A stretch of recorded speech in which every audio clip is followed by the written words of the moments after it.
प्रधानमंत्री, भूतपूर्व प्रधानमंत्री श्री लाल बहादुर शास्त्री जी के जन्म दिवस पर आयोजित इस जयंती के अवसर पर महाविद्यालय की परिवार की तरफ से मैं आप सभी लोगों का हार्दिक स्वागत और अभिनंदन करता हूँ। जैसा कि हम जानते हैं कि महात्मा गांधी अपने सत्य और अहिंसा के लिए सिर्फ भारत में नहीं पूरे विश्व में जाने जाते हैं। जहां एक तरफ महात्मा गांधी ने भारतवर्ष को आज़ादी दिलाने में अपनी महत्वपूर्ण भूमिका निभाई, वहीं स्वतंत्रता प्राप्ति के बाद हमारे भूतपूर्व प्रधानमंत्री श्री लाल बहादुर शास्त्री जी ने 1965 के भारत पाकिस्तान युद्ध के समय जिस तरीके से भारत का राजनीतिक नेतृत्व किया, हमारी सेनाओं का मनोबल बढ़ाया, जय जवान और जय किसान जैसे नारे दिए, लोगों की प्रेरणा के स्रोत बने और हमारी सेनाएं उनके नेतृत्व में, उनके राजनीतिक मार्गदर्शन में पाकिस्तान में काफ़ी हद तक जीत हासिल करने में, अंदर तक पाकिस्तान में घुसकर विजय हासिल करने में सफलता प्राप्त की थी। हम ऐसे दोनों महापुरुषों को सत नमन करते हैं और इस कार्यक्रम में हमारे मुख्य अतिथि, मुख्य वक्ता डॉक्टर महेंद्र प्रताप सिंह जी, प्रभारी इतिहास विभाग, श्रीमती साधना जी, प्रवक्ता बीएड विभाग और श्री जितेंद्र प्रजापति जी, प्रवक्ता इतिहास विभाग, अपने विचारों को रखने के लिए उनके विषय में कुछ छुए और अनछुए पहलुओं को हम लोगों के समक्ष रखने के लिए, बताने के लिए हम लोगों के बीच उपस्थित हैं। इसलिए मैं सबसे पहले इस कार्यक्रम में मुख्य वक्ता के रूप में डॉक्टर महेंद्र प्रताप सिंह जी से आग्रह करता हूँ कि वे मंच पर आएँ और हमारे महापुरुषों के विषय में अपने उद्बोधन से हम सबको अवगत कराएं। डॉक्टर महेंद्र प्रताप सिंह।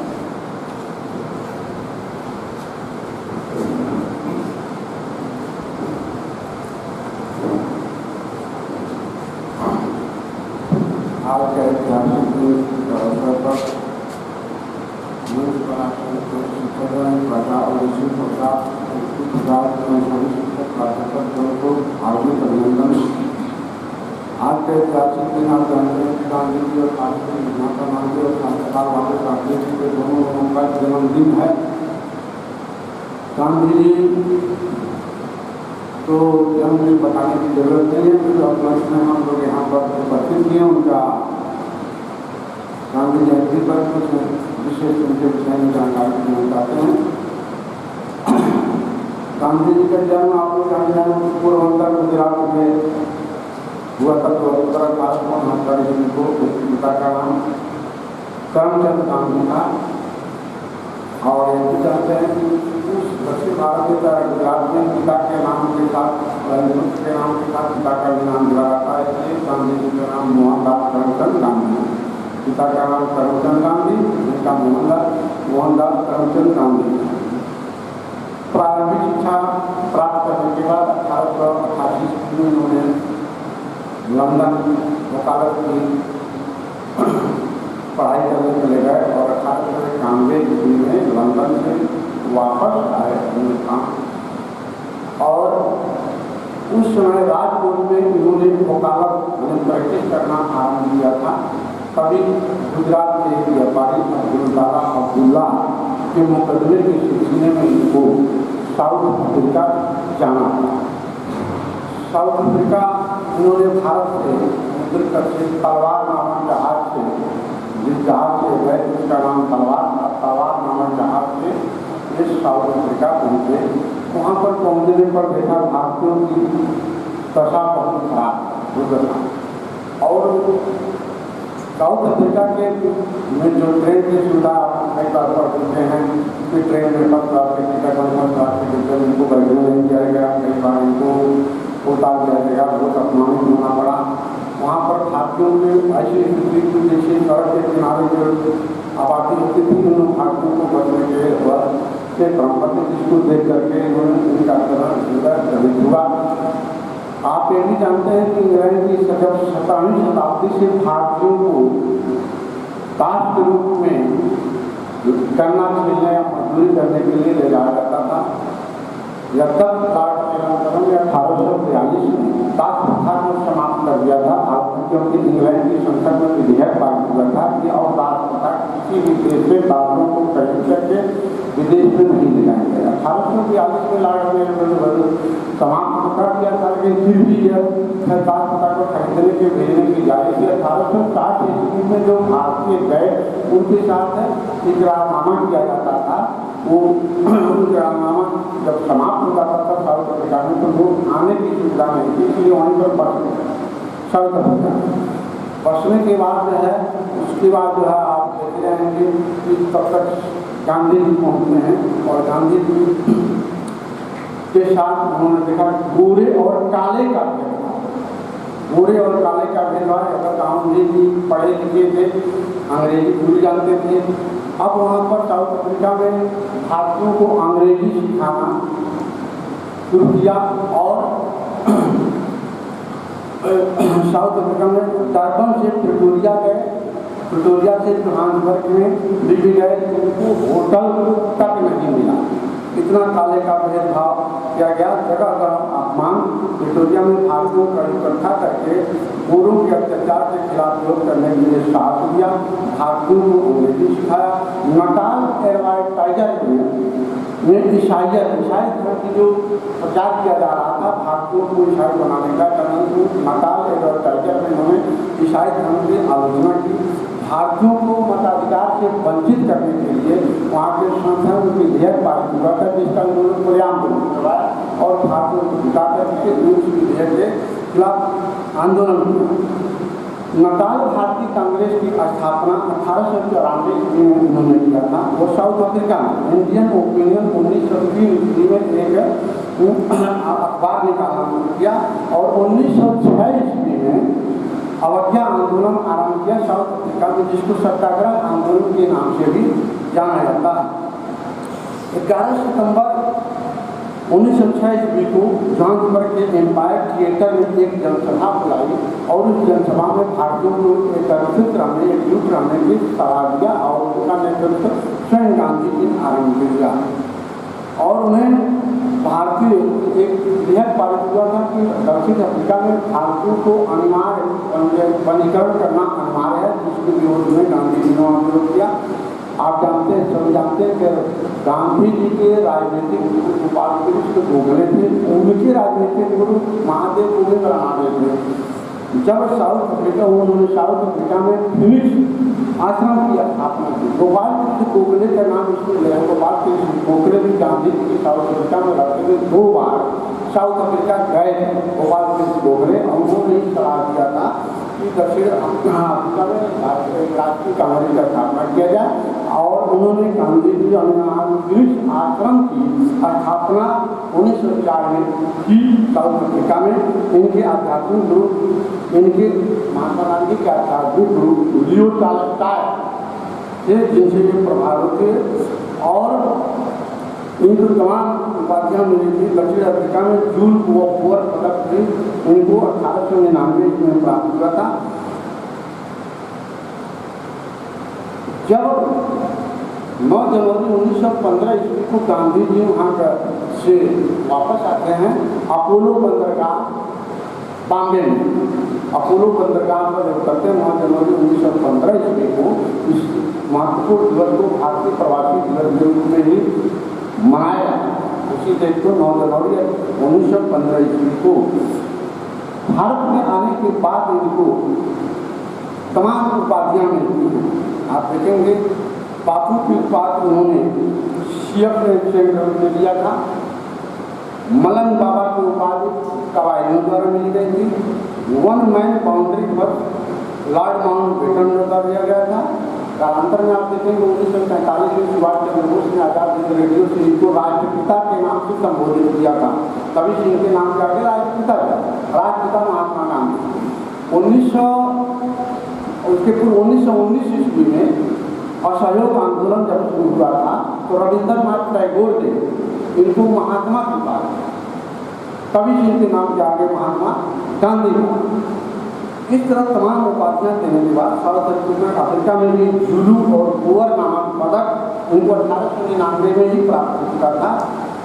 कांग्रेस कैसर-ए-हिंद 9 जनवरी 1919 ईस्वी को कैसर-ए-हिंद की उपाधि ब्रिटिश सरकार द्वारा दिया गया था, तब जब प्रथम विश्व युद्ध समाप्त हुआ। कांग्रेस अधिवेशन में पहली बार इन्होंने कलकत्ता में 1901 ईस्वी में शामिल हुए थे। वहाँ पर विवेकानंद से स्वामी विवेकानंद से मिलना चाहे, लेकिन स्वामी विवेकानंद की तबीयत खराब थी, इसलिए स्वामी विवेकानंद ने कहा कि अगर आपको आना है तो आप हमसे मिल सकते हैं, लेकिन गांधी जी को समय नहीं था कि विवेकानंद से मिल सकें। वापस चले गए साउथ अफ्रीका। कारागार जीवन का प्रथम अनुभव आप देखेंगे 1908 ईस्वी में ही गांधी जी को मिला। कालास्टार फार्म की स्थापना 1910 ईस्वी में जोहान्सबर्ग में महात्मा गांधी का आगमन अपोलो बंदरगाह ऑपरेशन। कांग्रेस की पहला अधिवेशन, कांग्रेस के अधिवेशन में 1924 बेलगांव कर्नाटक में पहली बार इन्होंने अध्यक्षता की थी। जब तक कांग्रेस का आजीवन कभी इन्होंने सदस्यता नहीं, लेकिन 1924 में यह कांग्रेस के अधिवेशन की अध्यक्षता की थी। भर्ती करने वाला सार्जेंट के नाम से भी इनको उपाधि दी गई थी ब्रिटिश सरकार द्वारा। प्रथम विश्व युद्ध के पश्चात विंस्टन चर्चिल द्वारा इनको अर्धनग्न फकीर, विंस्टन चर्चिल द्वारा अर्धनग्न फकीर की उपाधि दी गई थी। सेवाग्राम का संघ आश्रम के अतिथियों द्वारा दी गई थी। सत्य के साथ मेरे प्रयोग 1925 ईस्वी में इन्होंने आत्मकथा लिखी थी। राम राज्य के युग सिद्धांत सत्य एवं अहिंसा जिन पर आधारित था। अखिल भारतीय खादी बोर्ड की स्थापना 1923 ईस्वी में गांधी जी ने किया था। अखिल भारतीय चरखा संघ की स्थापना 23 सितंबर 1925 ईस्वी में गांधी जी ने किया था।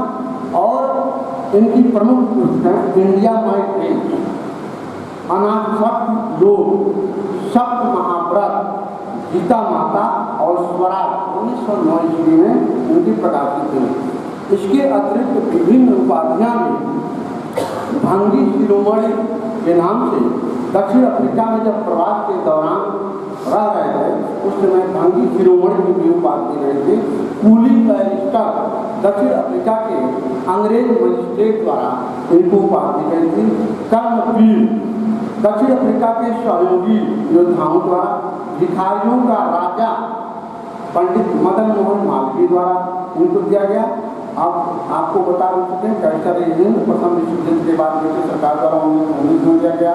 देशद्रोही फकीर भी यहाँ पर विंस्टन चर्चिल, आधुनिक युग के आजाद डॉक्टर राजेंद्र प्रसाद और महात्मा गांधी। महात्मा का नाम आपकी उपाधि रविंद्रनाथ टैगोर 1920 ईस्वी में दिया गया है। इनका प्रमुख समाचार पत्र आप देखेंगे इंडियन ओपिनियन 1903 ईस्वी, दक्षिण अफ्रीका में द ग्रीन पम्पलेट 1898 ईस्वी में, यंग इंडिया 1919, अर्जन 1932। भारत में इनका प्रथम राष्ट्रीय आंदोलन, पहला आंदोलन का चंपारण से शुरू होता है। 10 अप्रैल 1917 ईस्वी को बिहार के किसान नेता और जमींदार रामचंद्र शुक्ल के निमंत्रण पर ये बिहार जाते हैं। चंपारण आंदोलन भारत में राजनीतिक कैरियर इनका शुरू हुआ। इसके पहले 1915 से 1917 ईस्वी तक इनकी राजनीतिक गुरु गोपाल ने सलाह दिया था कि 2 साल आप भारत का भ्रमण कीजिए, उसके बाद भारत के राष्ट्रीय आंदोलन में हिस्सा लिया। इन्होंने 2 साल भ्रमण किया हिंदुस्तान का। उसमें आप एक दिलचस्पी बात बता दें कि जब उड़ीसा में गए थे गांधी जी, तो उड़ीसा में देखे कि अकाल पड़ा, उस समय भीषण अकाल पड़ा था हमारी, और इतनी गरीबी थी कि पुरुषों का छोड़ा हुआ धोती महिलाएं पहनती थी। गांधी जी वहाँ 2 महीना रहे और वहाँ की दशा देख करके उनका हृदय द्रवित हुआ और ब्रिटिश सरकार की आलोचना भी की, और वहीं पर उन्होंने कसम खाई कि जब तक मैं देश को आज़ाद नहीं करा लूँगा तब तक मैं कोट पैंट टाई यानी बैरिस्टर का ड्रेस मैं नहीं, और वहीं से एक ही धोती वही देती धोती लपेटते हैं और कंधे पर रख लेते हैं।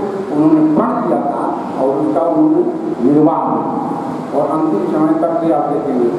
1917 के चंपारण आंदोलन के बाद आप देखते हैं रॉलेट एक्ट का विरोध किया, 1918-1919 में खिलाफत आंदोलन पहले शुरू हुआ। खिलाफत आंदोलन में ब्रिटिश प्रथम विश्व युद्ध जीतने के बाद ब्रिटिश सरकार ने सुल्तान को हटा दिया, पदस्थ कर दिया था। भारतीय मुसलमान उसके विरोध में उतर गए। गांधी जी ने सोचा कि मुसलमानों का साथ देना चाहिए, पॉलिटिक्स का मामला है, जब मुसलमानों का साथ देंगे हमारे राष्ट्रीय आंदोलन में मुसलमान भी हमारे साथ मिल करके साथ रहे। तो 1920 में जब असहयोग आंदोलन पूरा हिंदू मुस्लिम साथ रहे। 1920, 21, 22 आप कहते हैं असहयोग आंदोलन चलता है। 1922 में 5 फरवरी 1922 को जब असहयोग आंदोलन 4 फरवरी 1922 को जब चोरी चोरा घटना घटती है तो गांधी जी असहयोग आंदोलन वापस लेते हैं, जो कि यह बहुत गलत काम था। गांधी जी को ऐसा नहीं करना चाहिए, जैसे तमाम राष्ट्रवादी नेताओं ने इसका विरोध किया है और विरोध करना उचित भी था, क्योंकि गांधी जी को यह सोचना चाहिए था कि 1919 में 13 अप्रैल 1919 को जब हजारों लोग जलियांवाला बाग में मारे गए थे तब उस समय आप आंदोलन इसका अंग्रेजों का विरोध किए मन के, तब आप उस समय बॉम्बे में थे और तभी मन से ही विरोध किए हों। लेकिन इतना असहयोग आंदोलन में 4 फरवरी 21, 22 सिपाही मारे गए, आपने असहयोग आंदोलन वापस ले लिया, यह उनका पहली गलती। उसके बाद असहयोग आंदोलन में आप देखते हैं कांग्रेस का हुकूमत होता है, इनसे लोग तमाम हो जाते हैं। हमारे चित्तरंजन दास स्वराज दल की स्थापना करते हैं 1924 में, कांग्रेस के अधिवेशन बेलगांव में कर्नाटक में करते हैं। आगे चल करके आप देखते हैं 1930, 31 और 32 और संविधान अवज्ञा आंदोलन, गोलमेज सम्मेलन, प्रथम द्वितीय तृतीय गोलमेज सम्मेलन में इन्होंने कोई केवल द्वितीय गोलमेज सम्मेलन जो लंदन में आयोजित हुआ उसमें शामिल हुए, कांग्रेस की तरफ से शामिल हुए, तब कांग्रेस के मेंबर आजीवन में। सरदार भगत सिंह, राजगुरु सुखदेव की फांसी से बचाने के लिए उन्होंने कोई पहल नहीं किया, बोल दूसरी कमेटी, और अगर ये चाहे होते तो नेहरू और चाहिए तो सरदार भगत सिंह और क्रांतिकारी राजगुरु सुखदेव बच गए होते, आजीवन का आवाज की तरह होते, लेकिन नहीं। उस समय 3 राष्ट्रीय आंदोलन चल रहे थे, उग्रवादी आंदोलन, उदारवादी आंदोलन और क्रांतिकारी आंदोलन। अब इन्होंने क्रांतिकारी और उग्रवादी से अलग हट करके अपना संघ और अहिंसा की गुजारी पर सिद्धांत पर चलते रहे। 1933 में सौर्या आंदोलन 1931 से शुरू की, 1932 में हरिजन पत्रिका निकाले, हरिजन संघ की स्थापना किए। अब आगे देखते हैं द्वितीय विश्व युद्ध में भी इन्होंने अंग्रेजों का यद्यप भारतीयों को जो द्वितीय विश्व युद्ध में झोंक दिए तो भी उन्होंने कभी मन से ही विरोध किया, अंग्रेजों के साथ है कभी मन से दिए। 1942 में आप जब देखते हैं 1939 में 1938 में देखेंगे सुभाष चंद्र बोस के हरिपुरा अधिवेशन में सुभाष चंद्र बोस दोबारा चुने जाने पर इन्होंने विरोध किया, जो वो भी गलत था। अंततः सुभाष चंद्र बोस ने इंस्टीट्यूट होकर फॉरवर्ड ब्लॉक की स्थापना की, फॉरवर्ड ब्लॉक की स्थापना कर नए देशी आंदोलन उन्होंने शुरू किया था। गांधी जी 1942 में आप देखें करो और मरो भारत छोड़ो आंदोलन की शुरुआत करते हैं और वह आज़ादी तक चलता है, 1946 तक चलता है।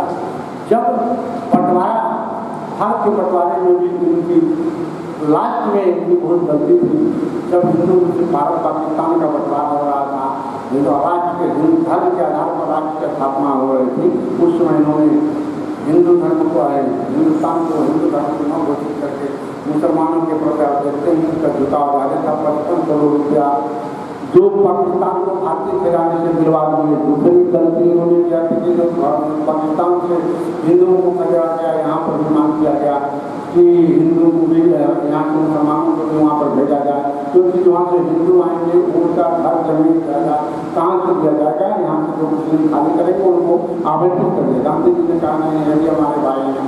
दूसरी तीसरी गलती है कि 40 किलोमीटर का गलियारा वो मांग हो रहा था, जैसे पूर्वी पाकिस्तान और पश्चिमी पाकिस्तान से दिल्ली होते हुए इन्होंने भी मंजूरी हामी भर दी थी।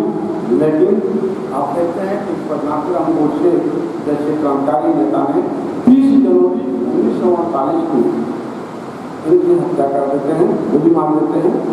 गोली मारने के लिए भी उन्होंने गोली कर दिया गांधी जी को मारने के लिए। कृष्ण अय्यर, बाबा राव आप्टे और नाथूराम गोडसे और रामालिंगम चारों तरफ के भारत गए। नाथूराम गोडसे नौकरी करते उन्होंने गांधी जी को गोली मारते हैं 30 जनवरी 1948 को। 30 जनवरी को शहीद दिवस के रूप में मनाया जाता है। जब तक हजारों लाखों क्रांतिकारी बलिदान हुए देश के लिए, वो लोगों पर शहीद दिवस के नहीं पर गांधी जी को गांधी जी को जब तक प्रारंभ में बहुत अच्छा काम किए हैं, ये अपने तरफ से मैं कहता हूँ, गांधी जी प्रारंभ में बहुत अच्छा काम, लास्ट में उन्होंने बहुत बड़ी गलती की और जिसकी वजह से उनकी हत्या हुई। शायद 2 साल पहले मारे जाते तो शायद ये बंटवारा नहीं होता, ठीक है, लेकिन बंटवारा होने के बाद हत्या हुई, यह तभी एक गलती थी। और जब तक इनके वक्तव्य से जहाँ प्रेम और जीवन ऐसी विचारधारा रखने वाले अहिंसा के पुजारी सत्यम प्रेम के अधिकारी महादेव भक्त की तरफ को महाविद्यालय पुजार की तरफ से बहुत बहुत नमन है। आज लाल बहादुर शास्त्री का भी आप जानते हैं जन्मदिन। लाल बहादुर शास्त्री भारत के दूसरे प्राइम मिनिस्टर, 2 अक्टूबर 1904 को उनका जन्म होता है और 1964 में पंडित जवाहरलाल नेहरू की मृत्यु के बाद कुछ समय के लिए गुलजारीलाल नंदा कार्यवाहक प्रधानमंत्री बनते हैं। उसके बाद लाल बहादुर शास्त्री को अस्थायी प्रधानमंत्री के रूप में चुना जाता है। 2 साल प्रधानमंत्री रहे। 1965 में पाकिस्तान ने भारत पर आक्रमण किया था, इस वजह से किया था कि 62 में चीन भारत पर आक्रमण कर चुका था, भारत की पराजय हुई थी, जिसका लाभ पाकिस्तान ने उठाना होगा कि हम ऐसे समय में भारत पर आक्रमण करें कि वो पहले से वो धाराशाही है और ऐसे समय में हम भारत को पराजित कर सकते हैं। लेकिन लाल बहादुर शास्त्री के नेतृत्व में भारत की सेना विजय पताका इस्लामाबाद लाहौर तक फहरा दी थी और आप देखते हैं कि इनको समझौते यानी पाकिस्तान के जीते हुए हिस्सों को छोड़ने के लिए दबाव बनाया जा रहा था और ताश का निर्णय बुलाया गया, रूस के ताश का निर्णय बुलाया गया। वहाँ पर अमेरिका, रूस, तमाम देशों ने दबाव दिया कि भारत के जीते हुए इलाके को छोड़ दिया जाए। जब तक लाल बहादुर इसके पक्ष में बिल्कुल नहीं। और भारत के राष्ट्रवादी नेता भी कई बार गलती कर चुके हैं। 56 में, 65 में, 71 में जिस कश्मीर के लोग पाकिस्तान चाह रहा था उसी समय पाकिस्तान का गर्दन मरोड़ देना चाहिए। जब हमारी सेना लाहौर इस्लामाबाद पर तिरंगा झंडा फहराती तो छोड़ने के एवज में कश्मीर का आराधना उसको छुड़वा देते, कश्मीर हमारा आई, कश्मीर ले लेते अपना छोड़। लेकिन कश्मीर के मामले में कोई बात नहीं किया। अंततः कश्मीर का झगड़ा चलता रहा और इस्लामाबाद, लाहौर, मुल्तान सब छोड़ना था। और आप देखेंगे 11 जनवरी 1966 ईस्वी लाल बहादुर शास्त्री को जहर दे दिया। लाल बहादुर शास्त्री को जहर अभी 11 जनवरी 1966 में लाल बहादुर प्राण त्याग देते हैं। उनकी डेड बॉडी जब दिल्ली एयरपोर्ट पर आती है तो उनका शरीर नीला पड़ा था। आपने भी बात जान लीजिए कि लाल बहादुर शास्त्री को याद करने वाले पाकिस्तान के मुसलमान अब्दुल रशीद, जिनको इंदिरा गांधी ने आजीवन पेंशन दी मरते दम तक, धीरे धीरे अब जाकर ऐसे महान व्यक्ति लाल बहादुर शास्त्री को अपने महाविद्यालय में आपके बाद और समझते जय जवान जय किसान का नारा उन्होंने क्यों दिया? 1962 में जब चीन से भारत पराजित हुआ था, भारत में अकाल पड़ा, बाढ़ आए, अनाज का उत्पादन उस साल बहुत कम, अमेरिका से अनाज आयात किया गया था। उस अनाज में जो हम लोग के यहाँ से सूखा से जो खट्टा जाता है, पतला पतला गेहूँ, वही अमेरिका दिया था, जिससे लाल बहादुर साहब हम लोग बहुत ग्लानि हुई और तभी उसने कृषि क्षेत्र पर बढ़ावा दिया और उन्होंने जय जवान जय किसान का नारा दिया और पूरे भारत में जगह जगह हर जिले में हर ब्लॉक में कृषि विद्यालय खोलने की आज्ञा मिली और तब से देखिए कृषि विद्यालय खोले जाने लगे, कृषि विश्वविद्यालय खोले जाने लगे, कृषि अनुसंधान खोले जाने लगे, जिसका परिणाम आज सामने है कि अनाज के मामले में हम आत्मनिर्भर कहीं किसी से मंगाना नहीं पड़ता है। आज ऐसे महान पुरुष से कोटि जो महाविद्यालय परिवार के तरफ से कोटि नमन आपको।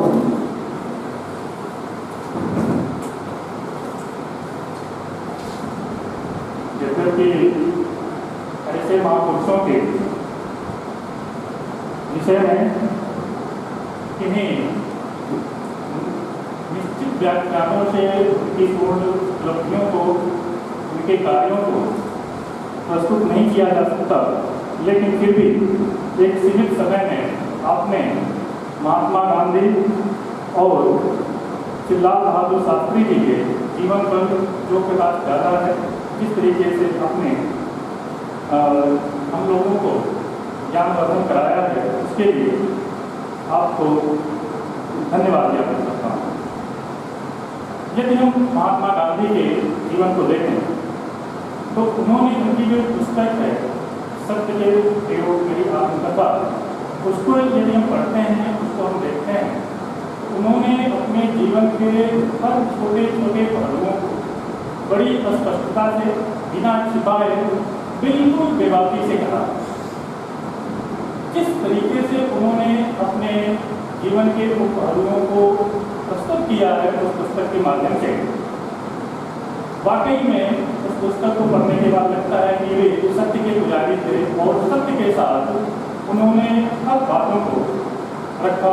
अब इस कार्यक्रम को आगे बढ़ाते हुए मैं अगले मुख्य वक्ता श्रीमती साधना सिंह को आमंत्रित करता हूँ कि वो मंच पर आएँ और अपने उद्बोधन से हम लोगों को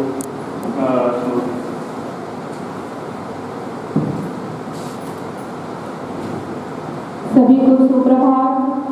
हम सभी यहाँ पे श्री राम सभागार में हमारे राष्ट्रपिता महात्मा गांधी जी की 152वीं और हमारे यशस्वी प्रधानमंत्री श्री लाल बहादुर शास्त्री की 118वीं जयंती के अवसर पर श्रद्धांजलि अर्पित करने हेतु एकत्रित हुए हैं।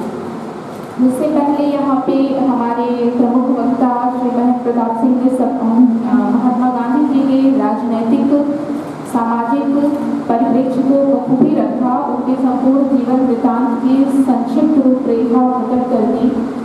मैं यहाँ पे महात्मा गांधी जी के दर्शन के बारे में कुछ कहना चाहूँगी और चूँकि मेरा विषय भी दर्शन ही है, इसलिए सबसे पहले मैं एक पंक्ति कहना चाहूँगी कि दे दी हमें आज़ादी बिना खड़क बिना ढाल के, साबरमती के संत तूने कर दिया कमाल। ये जो प्रस्तुत लोकप्रिय पंक्ति है, ये महात्मा गांधी के यशस्वी कृतित्व और उनके व्यक्तित्व को प्रदर्शित करती है। हम सभी जानते हैं कि महात्मा गांधी एक आध्यात्मिक और वैष्णव धर्मावलंबी परिवार से संबंधित थे, जिनका कह सकते हैं कि उनके व्यक्तित्व पर ये बात दिखाई भी देती है। उनकी माता एक सरल गृहिणी थी, उनके पिताजी एक सामान्य वकील थे पोरबंदर राज्य के, लेकिन दोनों ही बहुत ही आध्यात्मिक थे, जिनका कह सकते हैं कि उनके व्यवहार का परिचय महात्मा गांधी जी के भी व्यवहार पे दिखाई देता है और इसी कारण महात्मा गांधी बहुत ही आध्यात्मिक थे। महात्मा गांधी जी अपने बचपन में ही मनुस्मृति के कई अध्यायों का अनुवाद कर रखा था। उन्होंने वो गीता का नित्य प्रतिदिन अध्ययन भी किया करते थे। इसके अतिरिक्त जब वो इंग्लैंड में थे उस समय उन्होंने एशिया लाइट का अध्ययन किया था। इसके अतिरिक्त वो बाइबल का भी अध्ययन किए हुए थे।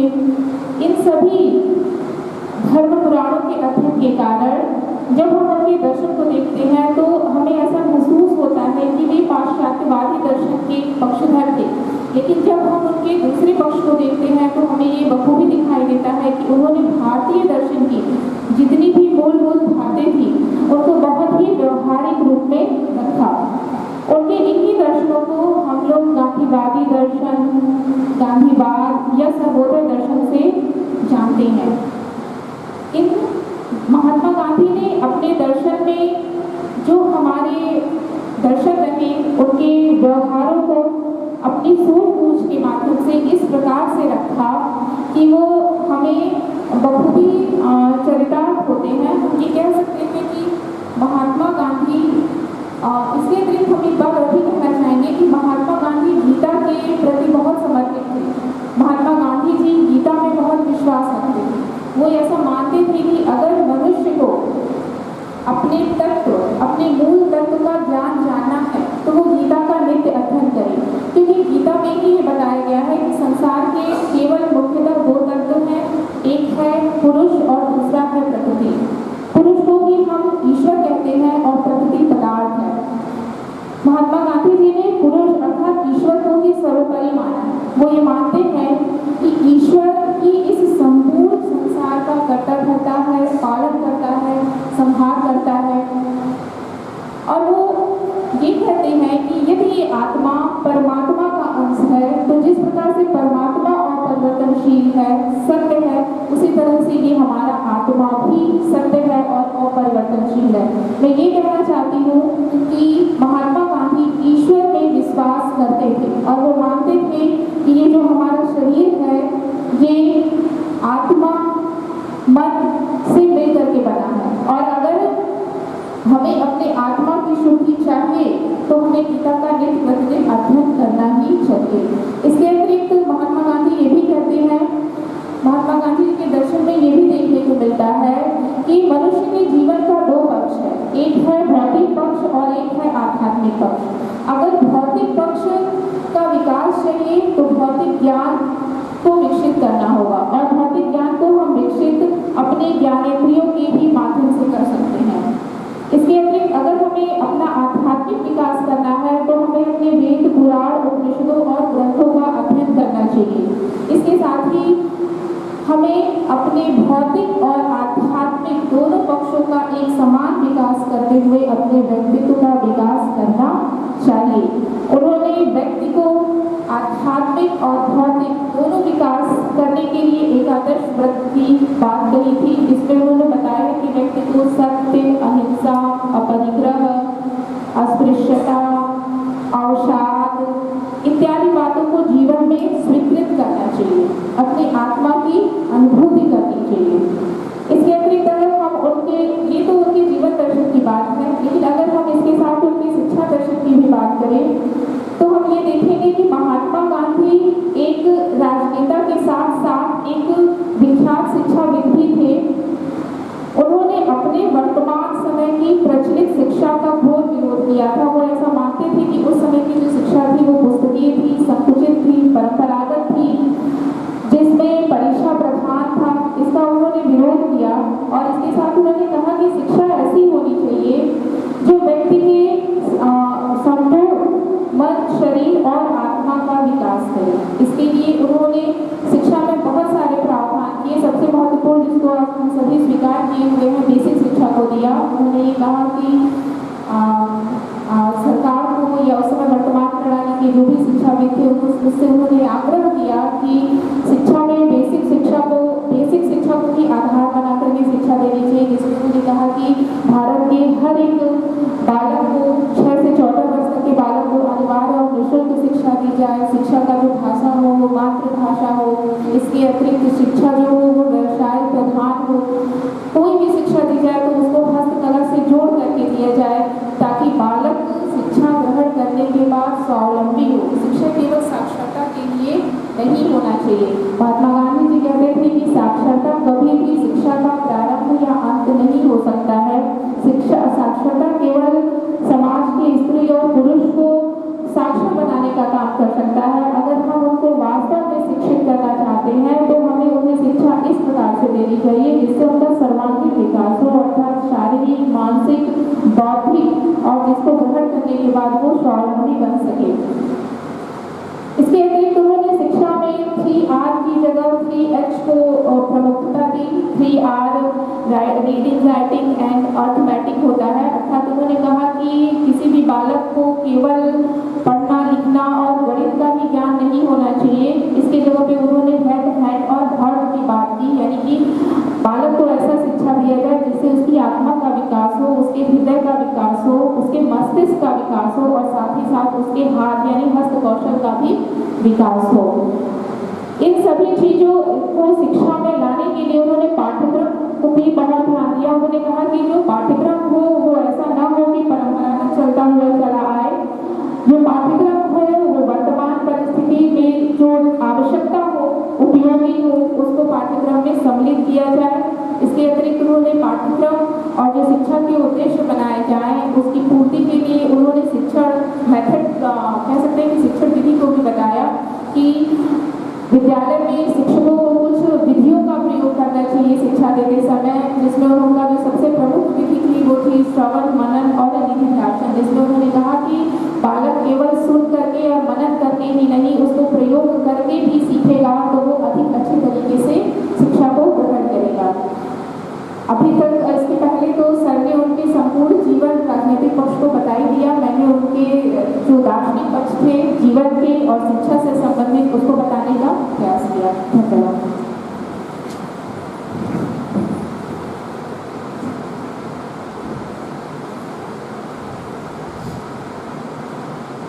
जिस महाविद्यालय में हम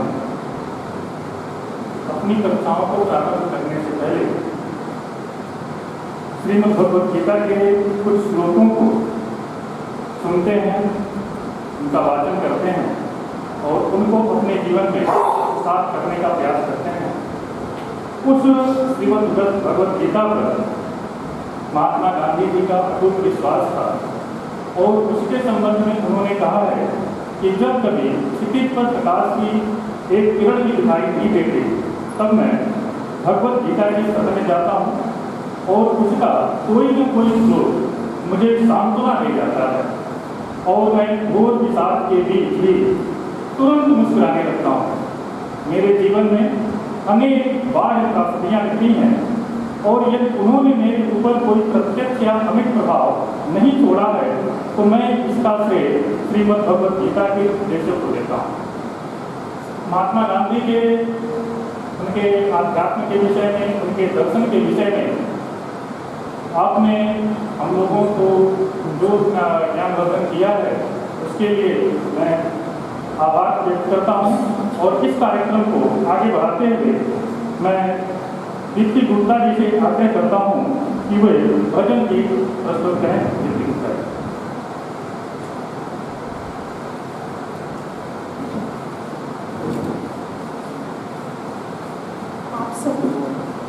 आप सभी को गांधी जयंती एवं लाल बहादुर शास्त्री जी की जयंती पर हार्दिक शुभकामनाएं।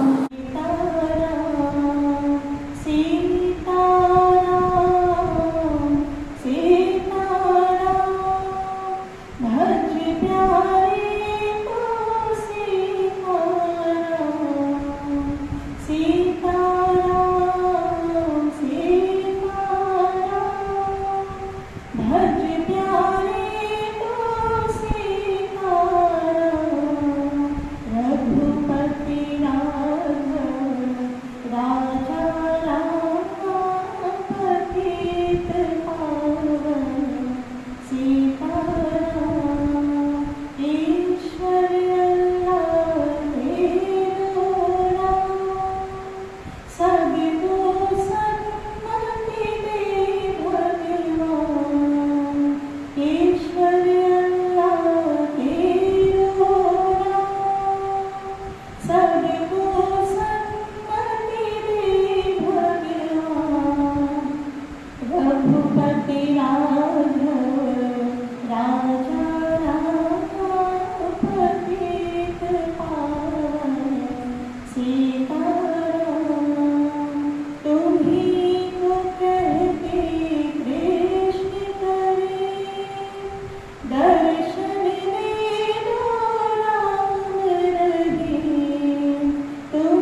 बहुत सुंदर भजन। जब हम महात्मा गांधी जी के सत्य और अहिंसा की बात करते हैं तो महात्मा गांधी जी ने इतिहास का अवलोकन करते हुए कहा है कि जब से मानव सभ्यता विकसित हुई है तब से लगभग हर समस्याओं का समाधान मनुष्य युद्धों के द्वारा प्राप्त करने का प्रयास किया है, संघर्षों के द्वारा प्राप्त करने का प्रयास किया है। इस पूरे मानव सभ्यता के इतिहास में हम क्यों न एक शताब्दी, 100 वर्षों का समय ऐसे प्रयोग के रूप में लें कि जिसमें हम समस्याओं का समाधान हिंसा के माध्यम से नहीं और हिंसा के माध्यम से निकालने का प्रयास करें तो शायद इस विश्व में शांति स्थापित की जा सकती है, युद्धों को समाप्त किया जा सकता है। लेकिन उसी अहिंसा के पक्षधर आगे कहते हैं कि जब कभी भी अहिंसा और डरपोक की स्थिति की बात हो, हम परिस्थितियों से भग रहे हों, जब उनकी बात हो तो हम ऐसे समय में मैं हिंसा का पक्ष लेता हूँ, मैं उस भय और डरपोक की अवस्था को मैं स्वीकार नहीं करता। ऐसे महान पुरुष के विषय में हम आगे जानने के लिए हमारे मुख्य वक्ता श्री जितेंद्र प्रजापति जी से मैं आग्रह करता हूँ कि मंच पर आएं और अपने उद्बोधन से हम लोग सुनिए।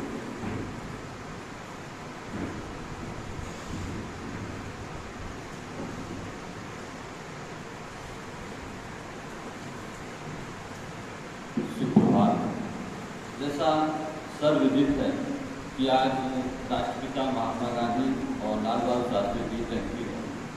तो आज हम लोग महात्मा गांधी के जीवन परिचय तथा उनके भारत में राष्ट्रीय आंदोलन से संबंधित जो भी उन्होंने महत्वपूर्ण भूमिका निभाई उस पर हम लोग प्रकाश डालेंगे संक्षिप्त रूप में। भारत की स्वतंत्रता के नायक महात्मा गांधी जी का जब नाम आता है तो हमें सत्य और अहिंसा का स्मरण होता है। यह एक ऐसे व्यक्ति थे जो कि दूसरे के ऊपर कोई भी काम सौंपने से पहले अपने ऊपर भी उसका प्रैक्टिकल कर लेते थे और कोई भी समस्या आती थी तो गांधी जी बहुत ही अहिंसात्मक रूप से उसका समाधान निकालते थे। हम देखते हैं कि रविन्द्रनाथ टैगोर ने महात्मा गांधी को महात्मा की उपाधि और सुभाष चंद्र बोस ने इन्हें राष्ट्रपिता की उपाधि दी। महात्मा गांधी स्वतंत्रता तथा एकता के लिए अपना पूरा जीवन देश हित और देश को समर्पित कर दिए और 1919 से लेकर के 1947 तक पूरा जो 28-29 सालों का जो समय है गांधी जी के नाम समर्पित है, जिसे हम गांधी युग के नाम से जानते हैं। अब थोड़ा सा इनके जीवन परिचय में आते हैं। गांधी जी का जन्म 2 अक्टूबर 1869 को गुजरात के पोरबंदर नामक स्थान पर हुआ था। माता का नाम पुतलीबाई और पिता का नाम करमचंद गांधी, जिसे हम काबा गांधी के नाम से भी जानते हैं। इनके पिता पोरबंदर के दीवान के बाद इन्होंने राजकोट में भी चले आए और यहाँ पे दीवान के रूप में इन्होंने काम किया। उनकी पत्नी का नाम कस्तूरबा बाई था। 62 वर्ष लगभग में 62 वर्ष तक महात्मा गांधी और उनकी पत्नी अपने वैवाहिक जीवन को सफलतापूर्वक व्यतीत किए और 1944 ईस्वी में पूना के महल में वही उनकी कस्तूरबा बाई की स्वर्गवास हो गया। जब गांधी जी 1889 और 91 के बीच में जब बैरिस्ट्री की पढ़ाई करके ब्रिटेन से जब भारत आए तो उन्होंने मुंबई में वकालत शुरू की, लेकिन यह बहुत सीधे साधे और सरल व्यक्ति थे, जिसकी वजह से कि वकालत चल नहीं पाई। और सौभाग्यवश उसी समय एक अब्दुल्ला नामक एक व्यक्ति थे जो कि 1893 की घटना है, तो उन्हीं का मुकदमा देखने के लिए वो चले गए दक्षिण अफ्रीका। जब वो दक्षिण अफ्रीका जाते हैं तो वहाँ देखते हैं रंग-भेद की बहुत सारी चीज़ें वहाँ चल रही होती है, भारतीयों के साथ अत्याचार होता है और तब वहीं वो गांधी जी रुक करके और भारतीयों को न्याय दिलाने का काम वो करने लगते हैं। यहाँ तक कि कोई भी काला व्यक्ति जिसे अन्य देश के जो लोग जाते थे अंग्रेज उन्हें काला व्यक्ति कहते थे और उनको प्रथम श्रेणी के कोई भी गाड़ी हो या ट्रेन हो डब्बा हो उसमें जाने के अलावा नहीं था। गांधी जी एक बार उन्होंने एक प्रथम श्रेणी का टिकट लेकर के और ट्रेन में सफर स्टार्ट किया, लेकिन हम देखते हैं कि जब मेरिट वर्ग नामक स्थान पर जब वो पहुंचते हैं तो एक गोरा व्यक्ति उस डब्बे में पहुंचता है और जब गांधी जी को देखता है तो उसको गुस्साता है और कुछ पुलिस वालों को लेकर के वह गांधी जी को उसी स्थान पर उतार देता है डब्बे से। और इस घटना से गांधी जी का पूरा जीवन चरित्र ही बदल गया। उसके बाद से हम देखते हैं कि गांधी जी ने दक्षिण अफ्रीका में नटाल इंडियन कांग्रेस, टालस्टाय फार्म, फिनिक्सबरी आदि आश्रम की स्थापना की थी। गांधी जी ने इंडियन ओपिनियन अखबार भी दक्षिण अफ्रीका में भी निकाले थे। इसके अलावा उन्होंने हिंद स्वराज का भी वहाँ पर व्याख्या किया था। जब 1915 ईस्वी में जब वो भारत आते हैं तो पहली बार गोपाल कृष्ण गोखले को अपना उन्होंने राजनीतिक गुरु बनाया और इन्हीं के प्रभाव में आने के पश्चात एक भारतीय आंदोलन से जुड़े और जुड़ने के बाद वह गुजरात के अहमदाबाद नामक स्थान पर और वहीं साबरमती नदी बहती है वहीं उन्होंने एक आश्रम बनाया 1916 ईस्वी में और वहीं वो रहने लगे। हम देखते हैं आगे कि एक बार की घटना है 1916 की, जब गांधी जी लखनऊ आए थे तो यहाँ एक रामचंद्र शुक्ल नामक एक व्यक्ति उनसे मिला और पूरा बिहार में एक चौपारण नामक जिला था, यहाँ की यथास्थिति से उनको अवगत कराया। तो गांधी जी कहे कि ठीक है हम आएंगे चौपारण। तब गांधी जी 1917 ईस्वी में चौपारण आते हैं, लेकिन यहाँ तक जो मजिस्ट्रेट है इनको एंट्री नहीं करने दिया, लेकिन अंततः गांधी जी के प्रयास से वह एंट्री करते हैं, वहाँ जाते हैं और इनके प्रयास से जो आंदोलन था यहाँ का किसानों का साथ देते हैं। और यहाँ आंदोलन इसलिए इस बात का था कि किसानों से जबरदस्ती उनके खेत का 3/20 जिसे हम 3 कठिया पद्धति के नाम से जानते हैं कि नील की खेती करने के लिए कहा जाता था।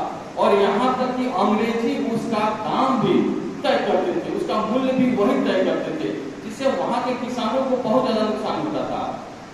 तो इस बात को लेकर के गांधी जी वहाँ आए थे और इस आंदोलन को उन्होंने साकार दिया और सफल भी हुए। तो हम देखते हैं यहाँ पर गांधी जी की हिंदुस्तान में पहली राजनीतिक यानी आंदोलन में एंट्री होता है। फिर हम आगे देखते हैं कि इनके आंदोलन से संबंधित और यहीं से इनका आंदोलन प्रारंभ होता है जो कि इनके जीवन काल तक चलता है। 1918 की घटना है कि जब गुजरात के हम देखते हैं खेड़ा नामक स्थान पर मिल मालिकों ने जब वहाँ प्लेग फैला था तो उनको बोनस निर्धारित किए थे कि आपको बोनस दिया जाएगा 35% के आसपास। लेकिन ज्यों ही प्लेग बीमारी समाप्त हुई तो उन्होंने बोनस बंद कर दिया। तब इस पर मिल मालिकों ने, मिल मजदूरों ने हड़ताल कर दी, कहे कि नहीं मुझे बोनस मिलना चाहिए। और इस बात की जब गांधी जी को जानकारी हुई तो फिर यहाँ पर हम देखते हैं खेड़ा आते हैं और यहाँ पर मिल मजदूरों का पूरा साथ देते हैं और यहाँ पर मिल मजदूरों की विजय होती है।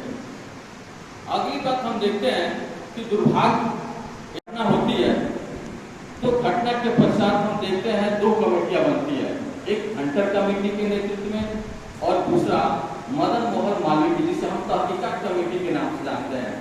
तो हंटर कमेटी में 5 अंग्रेज और 3 भारतीय थे और जो तहकीकात कमेटी बनती है इसमें हम देखते हैं कि 5-6 सदस्य जिसके मुख्य अध्यक्ष मदन मोहन मालवीय को बनाए गए। तो हंटर जो कमेटी की जो रिपोर्ट आती है इसमें कहा जाता है कि इसमें हम देखते हैं कि जनरल डायर को निर्दोष स्थापित कर दिया जाता है। कहा जाता है कि जनरल डायर ने इसके पहले सूचना दी थी लेकिन यहाँ के लोगों ने सभा को स्थगित नहीं किया। लेकिन जब तहकीकात कमेटी की रिपोर्ट आती है तो यहाँ पर पूरी तरह से जिम्मेदारी हंटर को ही दी जाती है, सॉरी यहाँ जनरल डायर को ही दी जाती है। ये सारी घटनाओं के होने के पश्चात हम देखते हैं गांधी जी ने एक कार्यक्रम चलाया असहयोग आंदोलन। और जब असहयोग आंदोलन उन्होंने चलाया तो कलकत्ता में इसकी इन्होंने बैठक बुलाई और बैठक में उन्होंने कांग्रेस समिति के सामने उन्होंने कहा, बहुत एक अच्छा बात उन्होंने कहा था कि अंग्रेजी सरकार शैतान है जिसके साथ सहयोग संभव नहीं है। अंग्रेजी सरकार को अपने गुरु पर कोई दुख नहीं है और अंततः कैसे स्वीकार कर सकते हैं कि यह हमारे नवीन व्यवस्था में और स्वराज प्राप्त में सहयोग करेगी। लेकिन जब इन्होंने असहयोग आंदोलन लाया गांधी जी ने तो कई नेता इनसे खफा भी हुए जैसे एनी बेसेंट। फिर हम देखते हैं कि जिन्ना फिर बिपिन चंद्र पाल ये इतने विरोध में थे और इतने विरोध में गए कि उन्होंने कांग्रेस की सदस्यता को भी छोड़ दिया।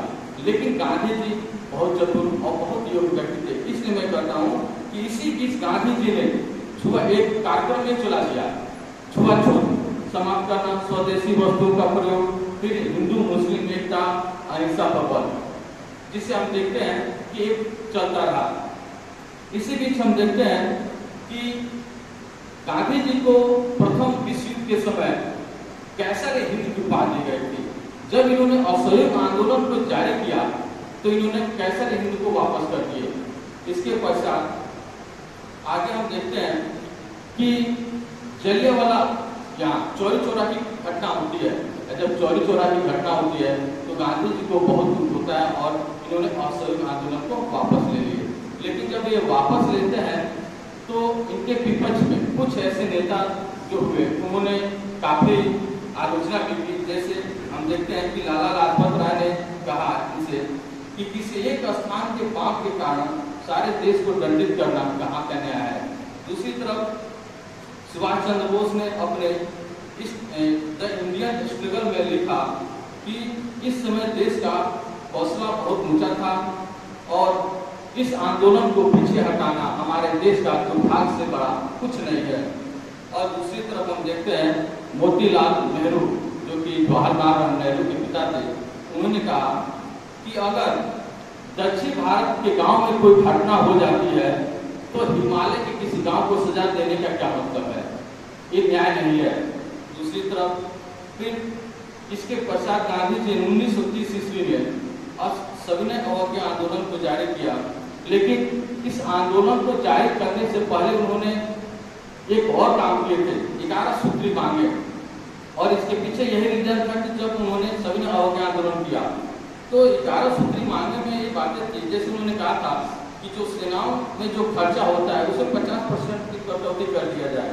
फिर सिविल जो सर्विस के जो अधिकारी हैं उसमें भी 50% की कटौती कर दिया जाए। दूसरी तरफ जो भू राजस्व है इसमें भी 50% की कटौती कर दिया जाए, लेकिन उस समय इनकी कोई सुनवाई नहीं हुई। आज जिसके वजह से हम देखते हैं सविनय अवज्ञा आंदोलन गांधी जी के द्वारा प्रारंभ किया जाता है। और यह सविनय अवज्ञा आंदोलन जब प्रारंभ होता है तो हम देखते हैं गांधी जी 12 मार्च 1930 ईस्वी को से अपने 78 अनुयायियों के साथ लेकर के साबरमती आश्रम से गुजरात के नवसारी जिले में एक डांडी गांव था, वहीं पहुंच करके उन्होंने नमक बनाया और नमक कानून को उन्होंने तोड़ा। इसके अलावा देश के कई हिस्सों में, जैसे हम देखते हैं कि आपका उत्तरी पश्चिमी हिस्सा में अब्दुल गफ्फार खान, जिसे हम सीमांत गांधी के नाम से जानते हैं, इन्होंने डांडी माफिया ये कहे कि सविनय अवज्ञा आंदोलन चलाया। वैसे ही मुंबई में हम देखते हैं, दक्षिण में देखते हैं, पूर्वोत्तर में देखते हैं कि मणिपुर में यदुनाग ने यह सविनय अवज्ञा आंदोलन को चलाए थे। जब इसी घटना जब ये चल रहा था उसी समय हम देखते हैं कि ब्रिटेन के सेंट जेम्स पैलेस में 3 गोलमेज सम्मेलन बुलाए जाते हैं। जब गोलमेज सम्मेलन बुलाए जाते हैं तो प्रथम सम्मेलन में गांधी जी भाग नहीं लेते हैं। और जब भाग नहीं लेते हैं तो गांधी जी ने इस पर बहुत अच्छा कमेंट मारा था इस सम्मेलन के बारे में। उन्होंने कहा था, बिना राम का रामलीला, एक ऐसा रामलीला चल रहा है, एक ऐसी मीटिंग, एक ऐसी सभा चल रही है जिसमें पूरे हिंदुस्तान का नेतृत्व करने वाला जो कांग्रेस पार्टी है इसकी कोई भूमिका ही नहीं है। जब भूमिका नहीं है तो वैसे ही है जैसे एक राम का रामलीला, यानी रामलीला चल रहा, उसमें राम की कोई भूमिका ही नहीं हो। तब हम देखते हैं कि उस समय भारत के जो वायसराय थे वो लॉर्ड इरविन थे। तो उनको ये लग गया कि ये जो हमारी सभा चल रही है ब्रिटेन में सफल नहीं होगी जब तक हम कांग्रेस से कोई समझौता नहीं करेंगे। तब एक हम देखते हैं कांग्रेस से समझौता कुछ मुद्दों को लेकर करते हैं, और जब समझौता हो जाता है तो दूसरी गोलमेज सम्मेलन में ब्रिटेन जाने के लिए तैयार हो जाते हैं। लेकिन हिंदुस्तान के फिर कुछ नेता इनको यहाँ रोकते हैं, कहते नहीं कि सम्मेलन में आप भाग लेने नहीं जाएंगे। लेकिन गांधी जी ने फिर उनको एक शब्द बहुत अच्छा कहा कि गांधी मर सकता है लेकिन गांधीवाद नहीं। और इस सम्मेलन में भाग लेने के लिए ब्रिटेन के सेंट जेम्स पैलेस में हो गए। लेकिन जब कीर्तिकोल में सम्मेलन होता है तो यहाँ गांधी जी का कोई एंट्री नहीं होता है, ये जाते ही नहीं है। इसके पश्चात हम देखते हैं कि 1939 से द्वितीय विश्व युद्ध प्रारंभ हो जाता है। जब द्वितीय विश्व युद्ध प्रारंभ हो जाता है तो यहाँ हम देखते हैं उसमें ब्रिटेन के कंजर्वेटिव पार्टी के जो प्रधानमंत्री थे वो मिस्टर चर्चिल महोदय थे। और मिस्टर चर्चिल महोदय से कई अन्य देशों जैसे अमेरिका हो गया, फिर चीन हो गया, मंगोलिया हो गया, आदि देशों ने ये कहा था कि भारत को आजाद कर दीजिए क्योंकि द्वितीय विश्व युद्ध में भारत का सहयोग बहुत जरूरी है। लेकिन मिस्टर चर्चिल महोदय ने कहा कि हम हिंदुस्तान को तलवार के बल पर जीते हैं और तलवार के बल पर और कुछ दिन इसको रखेंगे, हम स्वतंत्र नहीं करेंगे। तब उन्होंने कृष्ण मिशन को, यानी कृष्ण नामक एक उनके मंत्री थे, उनको उन्होंने भारत भेजा जिसे हम कृष्ण मिशन के नाम से जानते हैं। लेकिन जब वो कृष्ण मिशन हिंदुस्तान आता है तो हम देखते हैं यहाँ पर गांधी जी ने कहते हैं कि ये ऐसा बैंक है जो कि दिवालिया हो चुका है, एक ऐसा चेक है जो कि दिवालिया हो चुका है और मुझे स्वतंत्रता से कम कुछ नहीं चाहिए। इसके पश्चात उसी समय 1942 में गांधी जी ने अपने हरजन पत्र में लिखा, बहुत अच्छी बात, कि अब अंग्रेजों की भलाई इसी में है कि वह हिंदुस्तान छोड़कर के वापस चले जाए। क्योंकि पूरी तरह से यहाँ वर्ल्ड के देश गांधी जी, यानी इस समय तक गांधी जी पूरे वर्ल्ड के एक नेता बन चुके थे और पूरे वर्ल्ड के काफी जो कुछ देश थे जो इनका पूरा सहयोग कर रहे थे और ब्रिटेन पर दबाव डाल रहे थे। मिस्टर चर्चिल से बात कह रहे थे कि आप हिंदुस्तान को आजाद कीजिए, लेकिन मिस्टर चर्चिल महोदय आजाद करने का नाम नहीं ले रहे थे। तब हम यहाँ देखते हैं कि तब इन्होंने कहा कि क्यों नहीं अब हम करो या भरो का नारा चलाते हैं, यानी हिंदुस्तान को या तो आजाद कराते हैं या तो आजाद कराने में हम अपने को मृत कर देते हैं, यानी स्वर्गवास हो जाते हैं, मर जाते हैं। तब हम देखते हैं कि वर्धा में कमेटी, कांग्रेस की कमेटी बुलाई जाती है। जब कमेटी बैठती है तो भारत छोड़ो आंदोलन पर कांग्रेस के नेताओं का पूर्णतः सहमति नहीं बनती है। तो गांधी जी कहते हैं फिर कि कांग्रेस, अगर कांग्रेस मेरा साथ नहीं दी तो इस हिंदुस्तान की बालू से मैं ही कांग्रेस से बड़ा एक आंदोलन खड़ा कर सकता हूँ। लेकिन अंततः हम देखते हैं कि यह वर्धा में स्वीकार हो जाता है। अब उसके पश्चात गांधी जी ने 70 मिनट तक भाषण दिए।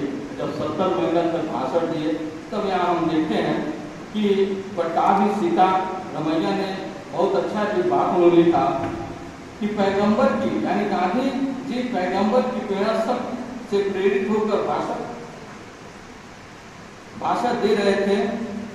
और यहीं पर हम देखते हैं कि लॉर्ड आपका, और यहीं पर हम एक और चीज देखते हैं कि गांधी जी के बारे में आईएसपी ने बहुत एक अच्छी बात लिखी कि आने वाली पीढ़ी शताब्दियों तक यह भरोसा नहीं करेगी कि ऐसे भी हाड़ और मांस का भेद रहा होगा। और मिस्टर चर्चिल गांधी जी से इतना प्रभावित हुआ और कि उसने कहा कि पूरे वर्ल्ड में हम जीत रहे हैं, लेकिन एक बूढ़े व्यक्ति के सामने हम हारते जा रहे हैं। इस प्रकार हम यही अपनी बात को समाप्त करते हुए फिर महात्मा गांधी तथा जवाहरलाल नेहरू की आज जयंती पर शुभकामनाएं।